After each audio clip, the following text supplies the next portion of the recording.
എല്ലാവരും വരിവരിയായിട്ട് ഗ്രൗണ്ടിലോട്ട് വന്നേ. അസംബ്ലി ഉണ്ട് കേട്ടോ, പെട്ടെന്ന് വരണം. അസംബ്ലിയോ?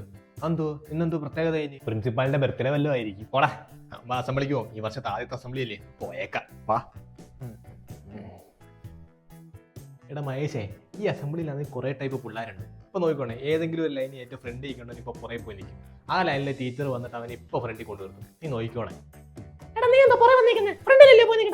ടീച്ചർ എന്നും ഞാനല്ലേ നിൽക്കുന്നത്, ഇന്ന് വേറെ ആരും നിൽക്കട്ടെന്ന്.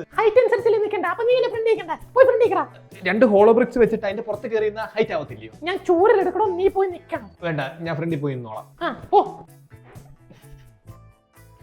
അവന്റെ വിധി എല്ലാ അസംബ്ലിയിലും ഫ്രണ്ട് ചെയ്യിക്കാനാ.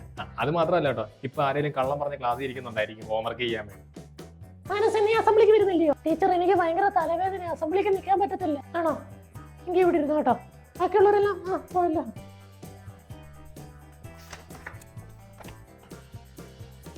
അത് ശരിയാ. പക്ഷേ ഈ അസംബ്ലിയോട് ഭാഗ്യമുള്ള ആർക്കാന്നറിയാമോ? ആർക്കാ? ഡാമേജ് വരുന്നവന്മാർക്ക്. ഇപ്പൊ നോക്കണം, ഏതെങ്കിലും ഒരു ലൈനിൽ ഏതെങ്കിലും ഒരുത്തൻ കയറി കാണും. അസംബ്ലി ഉണ്ടായിട്ട് ഡാമേജ് വരുന്ന തല്ലിന്ന് രക്ഷപ്പെട്ടാവന്മാര്. പക്ഷേ ഇതൊന്നും അല്ല കേട്ടോ, ഇതിനേക്കാൾ മേലെ ഒരു സാധനമുണ്ട്. അസംബ്ലിയിൽ വന്ന് 5 മിനിറ്റ് കഴിയുമ്പോഴേ തലയിറങ്ങി വീഴുന്ന ഒരുത്തൻ. അതെല്ലാ അസംബ്ലിയിലും കാണും അങ്ങനെ ഒരുത്തൻ. അല്ലേടാ? അങ്ങനല്ലേ അരവിന്ദേ? അരവിന്ദേ, ടീച്ചറെ, അരവിന്ദൻ തലയിറങ്ങി വീണ്.